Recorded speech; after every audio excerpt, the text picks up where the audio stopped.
जीवन में कई बार हम सोचते हैं कि जो सफल हैं क्या वो केवल किस्मत वाला है या उसमें समझदारी और मेहनत भी है। आज की कहानी में हम जानेंगे कि भाग्य और बुद्धि में वास्तव में बड़ा कौन है। ये केवल एक कहानी नहीं बल्कि हर इंसान के जीवन का गहरा सत्य है।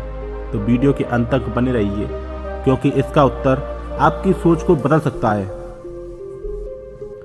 बूढ़े उल्लू ने बताया कि भाग्य और बुद्धि में बड़ा कौन है। एक गूढ़ प्रश्न और प्रेरणादायक कहानी। यह कहानी आपको जीवन की एक गहरी सच्चाई से परिचित कराएगी, इसलिए कृपया कहानी के अंत तक ध्यानपूर्वक हमारे साथ बने रहें। तो चलिए कहानी शुरू करते हैं। प्राचीन समय की बात है। एक बूढ़ा उल्लू और गौरैया पंछी एक शांत पहाड़ी के पुराने पीपल के पेड़ पर रहा करते थे। यह पेड़ एक तपोभूमि के पास था जहां ऋषि मुनियों की पूजा पाठ और साधना चला करती थी।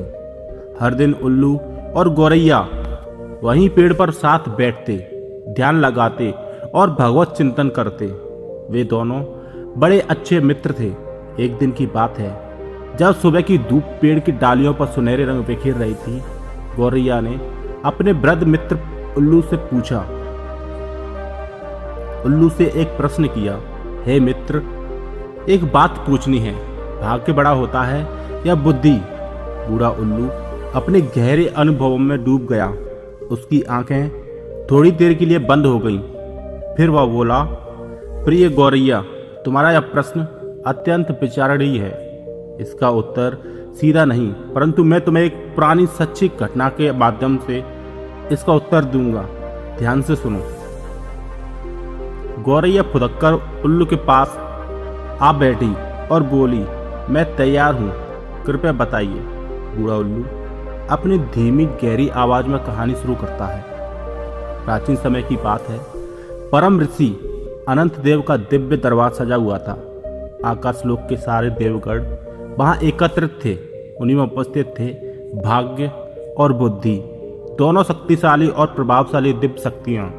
वे सदा मानव जीवन के उत्थान और पतन का कारण माने जाते हैं। उसी दिन दरबार में विचारों का आदान प्रदान हो रहा था कि तभी भाग्य और बुद्धि के बीच एक गंभीर बहस छिड़ गई।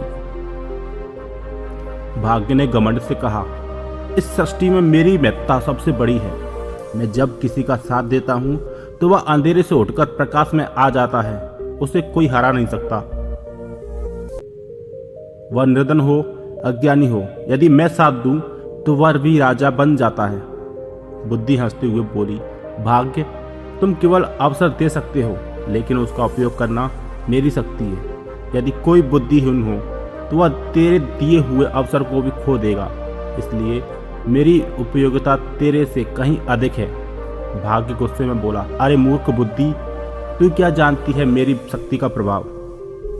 जब मैं किसी का साथ छोड़ देता हूं तब तू चाहे जितना प्रयास कर ले, वह मनुष्य पतन की ओर ही जाएगा।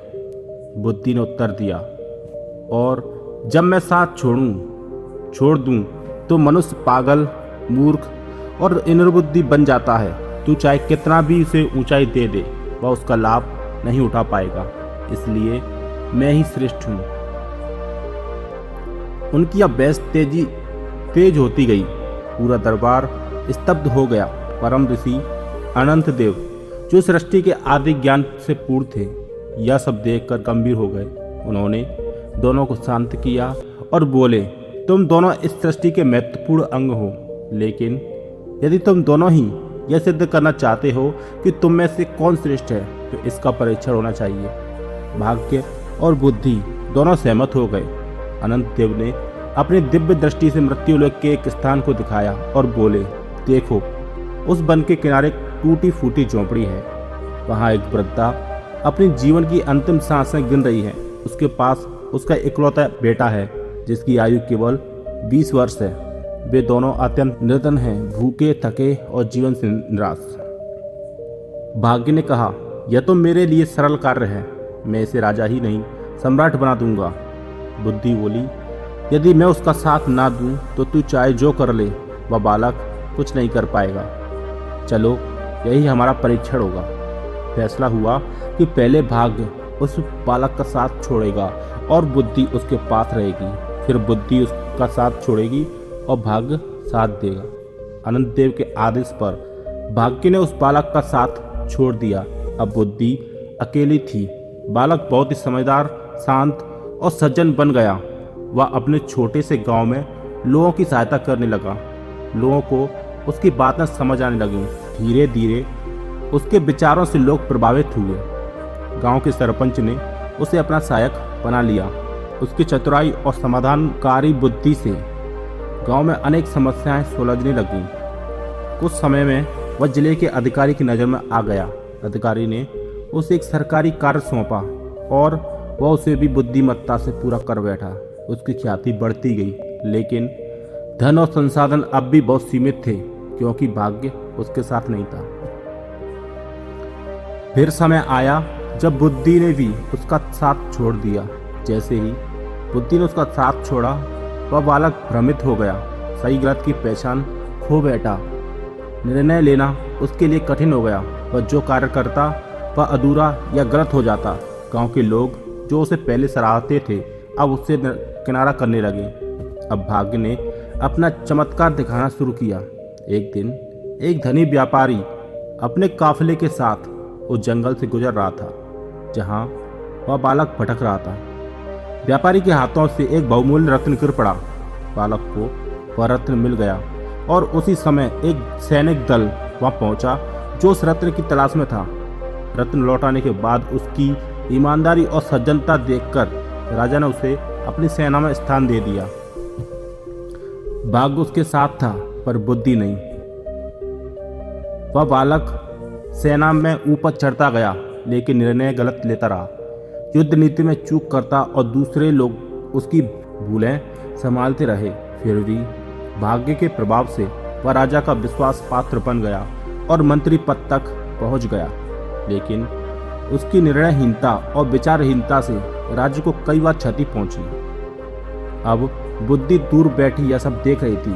उसने भाग्य से कहा, देख लिया, तुमने इसे ऊंचा तो किया, लेकिन यह बिना मेरे कुछ नहीं कर सकता। यह ऊपर चढ़ा जरूर, लेकिन वह स्थिर नहीं रह पाया। भाग्य भी मान गया, तुम ठीक कह रही हो, मेरी शक्ति अवसर दिला सकती है, लेकिन उसे सार्थक और स्थायी बनाने के लिए तुम्हारी आवश्यकता अनिवार्य है।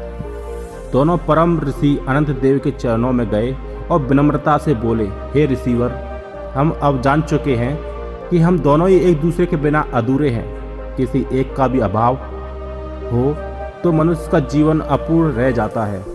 परम ऋषि अनंत देव मुस्कुराए और बोले, यह सृष्टि संतुलन पर टिकी है।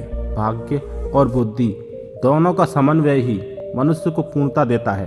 जब तुम दोनों साथ चलो तभी कोई बालक सम्राट बनता है और सम्राट सज्जन बनकर राज्य करता है। इस प्रकार यह शिक्षाप्रद कथा समाप्त होती है, जो हमें सिखाती है कि ना तो भाग्य अकेले सब कुछ कर सकता है और ना ही बुद्धि। जीवन में सफलता, स्थायित्व और सच्ची उन्नति तभी संभव है जब दोनों एक साथ हो। तो दोस्तों, आपको यह वीडियो कैसी लगी हमें कमेंट बॉक्स में कमेंट करके ज़रूर बताएं और वीडियो को लाइक करें और चैनल को सब्सक्राइब करना ना भूलें। ठीक उसी के बाद कमेंट में भाग्य और बुद्धि लिखना ना भूलें। धन्यवाद।